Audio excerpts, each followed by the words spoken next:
Today's math lesson is Chapter 4, Lesson 4, Decimals and Fractions. And what we're going to do today is determine the relationship of decimals and fractions and what fractions equal what decimals and what decimals equal what fractions. So that's what we're going to be dealing with on this one, because in the real world you will see these all the time.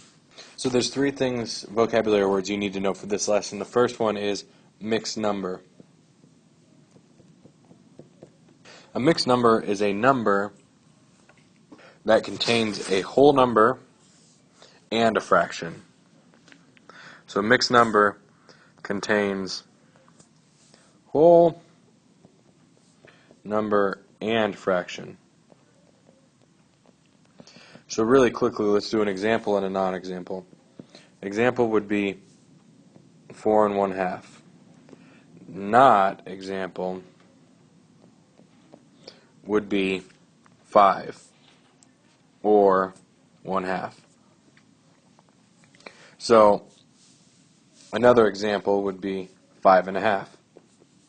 But alone, this is just a fraction, this is just a whole number.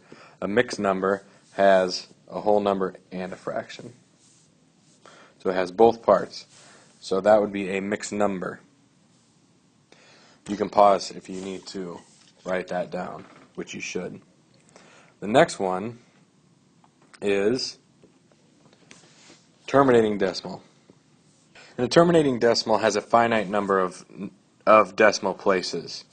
And an easier way to think of that, a more student-friendly definition, would be the decimal stops.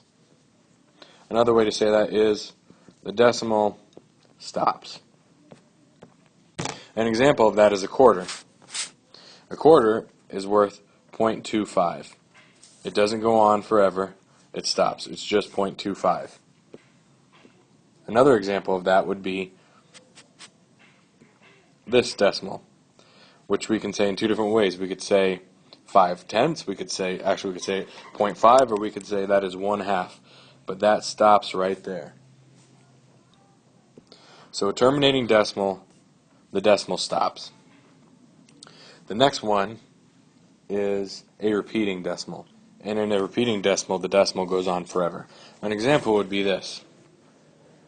A repeating decimal goes on forever, and an example would be 0.3 repeating. And that's what this line, when you put the line above the number, that means it repeats. So when you put it above 0.3, that means that 3 is going to go on forever. So if I wanted to write this, it would be 0.333, and it would go on forever, always with 3's. So that's what it would do. Another example that you see a lot is 0.6 repeating. And what that looks like is 0.6666, but then it'd go on forever. And the reason that you see those so often is because 3 repeating is the decimal for 1/3. 6 repeating is the decimal for 2/3. And we'll kind of talk about that in this lesson. So basically, a repeating decimal goes on forever. Now, one thing that's important to remember is that as soon as you find the number that's repeating, you put the number, or you put the line above it. So, for example, 2/3 would be 0.6 repeating, and that's the repeating mark right there. Another thing that could happen with decimals, and I'm going to give you an example, and I'll show you how to get it. 7/12, for example. When you find the decimal, it would be 0.583. Now, if I did that, that would mean it would be 0.583. But really, on 5/12, all it does is 0.583 going on forever. So the only one that I would actually have that repeating sign over is the 3. Because if I put it over all of it, that means you're repeating all of it. But really, you're only repeating the 3. And I'll show you how to get to those, so I'm not going to spend too much time right now. But that's how it goes. So in this lesson, the objective is that I will turn decimals into fractions and fractions into decimals. That's what you're going to know how to do at the end of this lesson. So let's start out with looking at a decimal. For example, 0.23. What does that really mean? Well, we know that this is the tenths and this is the hundredths. So when we're looking at this number, what we're really looking at is 23 hundredths. So what we're really looking at there is if this block is one whole number, then we're talking only about 23 hundredths of that. So what we're really looking at is 23 of those hundredths. 23 of those hundredths, because we're splitting it into hundredths. So there's 100 boxes here. We're talking about 23 of them. So really, when you're talking about decimals and you want to turn them into fractions, all you have to do is put them into exactly the way you're supposed to say them, in that form. So 23 hundredths. So really, all you're doing is 23 100ths. And that's what that drawing represents. So let's take a look at another example. Let's look at the example 0.7. First of all, look at that decimal. That 7 is in the tenths place. So really what we're doing is 7 tenths. So if you split this block into tenths, it'd be 1, 2, 3, 4, 5, 6, 7, 8, 9, 10. And you see that we have 7 of them filled in. So all that really is 7 over 10. 7 tenths. Now, on that hundreds block, is that the same as if we put a 0 here and did 70 hundredths?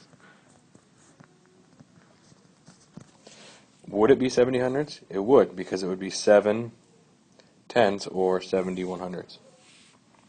So all you have to do when you turn in your decimal into a fraction is read that number, look at the place value, and the place value will tell you what that fraction is. So let's try one without the drawing. So 0.79, what would that be? If you think you know, pause and solve. Okay, so we're looking, that's in the last one is the hundredths. That's the hundredths spot. And there are 79 of them, so all that means is we have 79 100ths. And the last thing you need to do is simplify. And we're going to go over that on a lesson that's coming up. So I'm not going to spend a lot of time on that. But is there anything that you can divide both 79 and 100 by? The answer is no. So our answer is 79 100. So let's try one more. Let's try 0.5. Pause and solve. Okay, so all this is, there's a 5 and it's in the tenths column. So all that is 5 tenths. Now, if you already know this from 5th grade or from something else, then you know that we can divide both top and bottom by 5, and that would be the same as 1/2. Now, I'm going to go to the opposite way now. Let's turn fraction into a decimal. This is much easier. All you have to do is exactly what that says. Remember, when we have one number over another number, all that means is divided. For example, if we did 8 over 4, that would mean 8 divided by 4, which would be 2. Well, fractions are the same. In order to determine what a decimal, a fraction is, all we have to do is the problem that it shows us. We do the top divided by the bottom.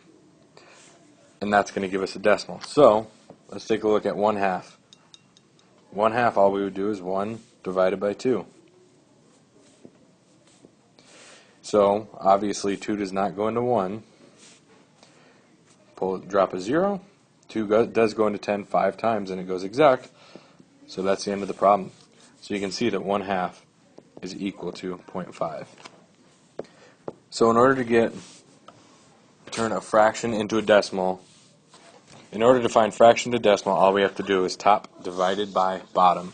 So let's try an example here. 2/3. Let's turn that into a decimal. Pause and solve. Okay, so we would do 2 divided by 3. So does 3 go into 2? The answer is no. So we're going to take our decimal up, put a 0 there. Does 3 go into 20? Yes, it does, 6 times, which is 18. 20 minus 18 is 2. Now look, and then we're going to drop a 0. Look, you get 20 2 times in a row. You get 20. So that means, again, it's going to go in 6 times, which is 18. And you're going to keep getting this 2. It's going to keep dropping that 2 forever, no matter how long you go, it'll keep doing it. So after that first 6, it's repeating. So that is where the repeated decimals come in. Let's do one more, and this one will have a repeated decimal, so just so that you know. 7/12. Pause and solve. So we're going to do 7 divided by 12. So, does 12 go into 7? No, it doesn't. Drop a 0. 12 goes into 70 5 times. Why? Because it's 60. So these of us with 0, drop another 0. 12 goes into 100. It's going to go 8 times, which is 96, which gives us a 4. 12 goes into 40 3 times, which is 36. Now look at this. We dropped a 4. Now we're going to drop a 4 again. So then that would be 40, and then guess what? We get 36 again. So we know that it's going to repeat 3 forever. So our answer would be 0.583, repeating. So on your assignment, what it's going to ask you to do is order fractions and decimals, and it's going to give you something like 1/2, 0.6, and say 7/12. And what you're going to have to do is put those into order from least to greatest. And what you need to do if you do that is you need to put them all into similar terms. So you can either, for example, on this one, you could either turn this one into a fraction, or you could turn these two into a decimal. But you have to have them all in similar terms in order to figure out which one's the biggest and which one's the smallest. If you did have those ones, we already did 1/2, and we know that 1/2 is 0.5, and then we have 0.6, and then 7/12 was, if you remember, 0.583. Now, we know that, so 1/2 would be the smallest, and then the second smallest would be the 7/12, because that's this, and then the last one would be 0.6. So that's what you have today. Now I'm going to give you a real quick list of ones that you need to make sure you remember, and I want you to write down in your book these ones. So these are fractions that you need to know what decimals they are, and you'll use these in your life a lot. So start with 1/3 is 0.3 repeating, 2/3 is 0.6 repeating, 1/4 is 0.25, 1/2 0.5, and 3/4 is 0.75.